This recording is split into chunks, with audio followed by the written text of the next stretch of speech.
ஒரு அழகான கிராமத்தில் கல்யாணம் ஆன தம்பதிகள் இருந்தாங்க. அவங்களுக்கு குழந்தை இல்லை, ஆனால் அவங்க மாமியாருக்கு பிடிக்காது. இந்தாடா, இவளை நீ பேசாமல் கல்யாணம் பண்ணி கூட்டிகிட்டு வந்துட்டியே, இவங்க அம்மா அப்பாலாம் தேட மாட்டாங்களா? எதுவும் பிரச்சனை வந்துட போகுது. அம்மா, அப்படிலாம் எதுவும் பிரச்சனை வராதுமா. அப்படியே பிரச்சனை வந்தாலும் நான் பார்த்துக்கிறேன். எங்களுக்கு பிடிச்சிச்சு, நாங்கள் கல்யாணம் பண்ணிக்கிட்டோம். சரிடா மருமகளே, பாவுள்ள ஏன் வெளியவே நின்றுக்கிட்டு இருக்க? மருமகளே, ஒரே ஒரு கண்டிஷன், எனக்கு சீக்கிரம் குழந்தை பெற்று கொடுத்துடணும். ஏன்னா ஊருக்குள்ள 4 பேர் 4 விதமாக பேச ஆரம்பிச்சிருவாங்க. அதனால சீக்கிரம் குழந்தை பெற்றுடணும். கண்டிப்பாக சீக்கிரமே ஒரு அழகான குழந்தைய உங்களுக்கு பெற்றுத்தரேன் அப்படியே 3 மாதம் ஆயிடுச்சு. மருமகளே, எதுவும் விசேஷம் இல்லையா? கல்யாணம் ஆகி 3 மாதம் ஆச்சுல்ல, இன்னும் எதுவும் விசேஷம்னு எதுவும் நீ சொல்லவே இல்லையே, என்னாச்சுமா? அத்தை, 3 மாதம் தானத்தை ஆயிருக்கு. இன்னும் கொஞ்ச நாள் கழிச்சு கூட எனக்கு குழந்தை தங்கலாம்ல அத்தை. சரிம்மா, சீக்கிரம் குழந்தை பெற்று கொடு என்ன? கிரிஜா, கிரிஜா, ஏன் சோகமாக இருக்க? இல்லைங்க, 3 மாதம் ஆயிடுச்சு நமக்கு கல்யாணம் ஆகி. ஆனால் இன்னும் என் வயிற்றுல குழந்தையே தங்கலையே. அதை நினச்சி தாங்க வருத்தப்பட்டுட்டு இருக்கேன். என்னம்மா இது, கல்யாணம் ஆகி 3 மாதம்தான் ஆகுது, அதுக்குள்ளே குழந்தை நிற்கணும்னா எப்படி? கடவுள் எப்போ கொடுக்கணுமோ அப்போ குழந்தைய கொடுக்கட்டும். அது வரைக்கும் நம்ம காத்திருப்போம், சரியா? கவலைப்படாத. அப்படியே வருஷக்கணக்காகவும் ஆச்சு, 2 வருஷம் ஆச்சு. இந்த மருமகளே, ஏதாவது விசேஷம் இருக்கா இல்லையா? இல்லைங்கத்த, குழந்தைய வயிற்றுல தங்காததுக்கு நான் என்னத்தை பண்ணுவேன்? மாத்துக்கட்டில் என்னை கேட்டு கஷ்டப்படுத்தாதீங்க அத்தை, அதை விட்டுருங்கத்த. என்னவோ போ, எனக்கெல்லாம் கல்யாணம் ஆகி 3 மாதத்துலேயே நான் மாசமாக இருந்தேன். ஆனால் உனக்கு என்னன்னா 3 மாதம் கழித்து கேட்டப்ப அப்பாகும் இப்பாகும்னு, இப்போ 2 வருஷமே ஆகிப்போச்சு, இன்னும் மாசமாகலை. அது எப்படி? 2 வருஷம் ஆயிடுச்சு, இத்தனை நாள் வராத குழந்தை இப்போ எப்படி வரப்போகுது?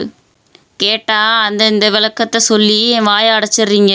அம்மா, ஏம்மா அவளை திட்டுறீங்க? அவள் வயிற்றுல குழந்தை தங்காதுக்கு அவள் என்ன பண்ணுவா?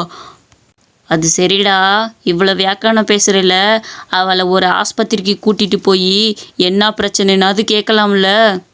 அம்மா, அதெல்லாம் எப்போ குழந்தை கடவுள் கொடுக்கணும்னு நினைக்கிறாரோ அப்போ கொடுக்கட்டும்மா. நீங்கள் அவளை போட்டு ஓவராக டார்ச்சர் பண்ணி திட்டாதீங்க. ஆமாண்டா, ஏதாவது சொல்லி ஏன் வாயை அடைங்க, அதுதான் உங்களுக்கு வேலை. அவனும் பேசி முடிச்சுட்டு வேலைக்கு கிளம்பிட்டான். என்ன பேசினாலும் தப்பு. பேசாமல் தூங்குவோம் கொஞ்ச நேரம். இந்தாடி மல்லிகா, எந்திரி. வாடி, எப்போ வந்த? உள்ளவா உள்ளவா, உட்காருவா. என்ன விஷயம்டி? ஏண்டி, உனக்கு விஷயம் தெரியாதா? என் பொண்ணு மாசமாக இருக்கால, அவளுக்கு 7வது மாதம் வந்துருச்சுல, வளகாப்பு போடணும்ல, அதுக்காக தாண்டி உன்னை கூப்பிட வந்தேன்.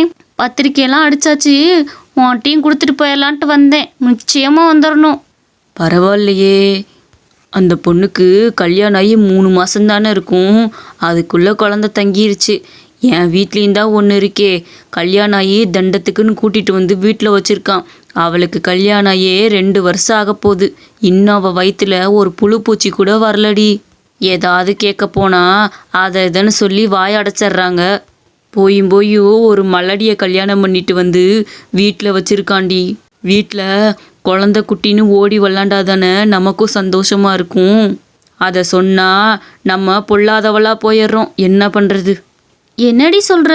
உன் மருமகளுக்கு 2 வருஷம் ஆக போது, இன்னும் குழந்தை இல்லையா? ஊரே நம்மளை என்ன பேசும் சொல்லு. ஆமாண்டி, அவள் வயிற்றுல ஒரு புழு பூச்சி கூட தங்கலை, சரியான மலடி. பெசாட்டி இவளை வெட்டி விட்டு வேற தொலை கல்யாணம் பண்ணி வைக்கணும். ஆமாம் மகாராணி, போய் வந்தவங்களுக்கு காப்பி தண்ணி ஏதாவது எடுத்துகிட்டு வந்து கொடு. குழந்தை பெற்று தரதான் வக்கு இல்லை, இதை வாச்சு போய் செய்யப்போ. அத்தை, குழந்தை தங்காததுக்கு நான் என்னத்தை பண்ணுவேன்? எல்லாத்துக்கு முன்னாடி ஏன் தான் என்னை இப்படி சொல்லி அசிங்கப்படுத்துறீங்க? நானும் நிச்சயம் ஒரு நாள் குழந்தை பெற்றுக்குவேன் அத்தை. என்னதான் மலடியாக இருந்தாலும் இந்த வாய்க்கு ஒன்றும் குறைச்சல் இல்லை. போடி உள்ள. வந்துட்டா பேச. அவளும் சோகமாக வீட்டுக்குள்ளே போயிட்டா. சரிடி, நான் கண்டிப்பாக வளகாப்புக்கு வந்துடுறேன்.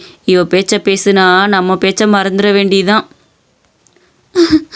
ஏன் கடவுளே எனக்கு மட்டும் குழந்தை கொடுக்கல. கிரிஜா, கிரிஜா, என்னாச்சு? ஏன் இப்படி உட்காந்து அழுதுட்டு இருக்க? இல்லைங்க, உங்கள் அம்மா எனக்கு குழந்தை இல்லைன்னு சொல்லி என்னை ரொம்ப அசிங்கப்படுத்துகிறாங்கங்க. பேசாமல் நான் இந்த வீட்டை விட்டு போயிடுறேன். நீங்கள் வேற ஒரு பொண்ணை பார்த்து கல்யாணம் பண்ணிக்கோங்க. அவங்களாச்சும் உங்களுக்கு குழந்தை பெற்று தருவாங்க. பைத்தியம் மாதிரி பேசாத கிரிஜா, அவங்கள வச்சுக்கிற இரு. வேணாங்க, தேவையில்லாத சண்டை எதுக்கு? வேணாங்க, விட்டுருங்க. நீ வா, நான் சொல்கிறேன்ல. அம்மா, கிரிஜாவை என்னம்மா சொன்னீங்க?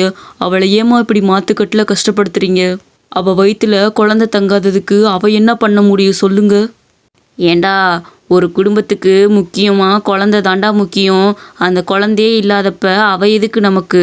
பேசாம அவளை வெட்டி விட்டு வேற பொண்ணை பார்த்து உனக்கு நான் கல்யாணம் பண்ணி வைக்கிறேன், அதான் நல்லது. 4 பேர் வந்து கேட்டா நான் என்ன பதில் சொல்லட்டும் சொல்லு? அம்மா, அந்த 4 பேர் தான் உனக்கு தினமும் வந்து சாப்பாடு போட்டுக்கிட்டு இருக்காங்களா? அந்த 4 பேர் தான் உனக்கு தினமும் வந்து சமைச்சு கொடுக்குறாங்களா? சொல்லுமா. கிரிஜா தான் உனக்கு எல்லாத்தையும் பண்ணுறா. அவளையே இப்படி நீ கஷ்டப்படுத்துறியே. என்னமோ பண்ணுங்கடா. இப்படியே குழந்தை இல்லாமல் எத்தனை நாளைக்கு நீங்கள் வாழ போகிறீங்கன்னு நானும் பார்க்குறேன். யார் சொன்னதுமா எங்களுக்கு குழந்தை இல்லைன்னு? என்னைக்காவது ஒரு நாள் எங்களுக்கு கட்டாயம் குழந்தை பிறக்கும். அந்த கடவுளை பார்த்து எங்களுக்கு கொடுப்பாரு. அப்படியே கொஞ்ச நாளும் ஆச்சு. ஏங்க, நான் ப்ரெக்னெண்ட்டாக இருக்கீங்க. இங்கே பாருங்க, 2 கோடு வந்திருக்குங்க. நம்ம பட்ட கஷ்டம் எல்லாம் தீரப்போகுதுங்க. நமக்குன்னு குழந்தை வரப்போகுது. ஆமாம்மா, முதல்ல இதை அம்மா கிட்ட தான் சொல்லணும். ரொம்ப சந்தோஷப்படுவாங்க. வேமாவா.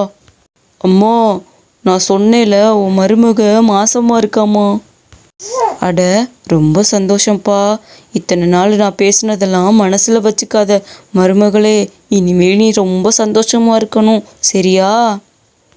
பரவாயில்லைங்க த, அதெல்லாம் நான் நினைக்கல த. அட, என் பேரன் அப்படியே என்ன மாதிரியே இருக்கானே அப்படின்னு ஒரு குழந்தை பிறந்து அவங்க வாழ்க்கையே மாற்றிருச்சு. என்னைக்கா இருந்தாலும் நமக்கு கடவுள் கண்டிப்பாக கொடுப்பார்.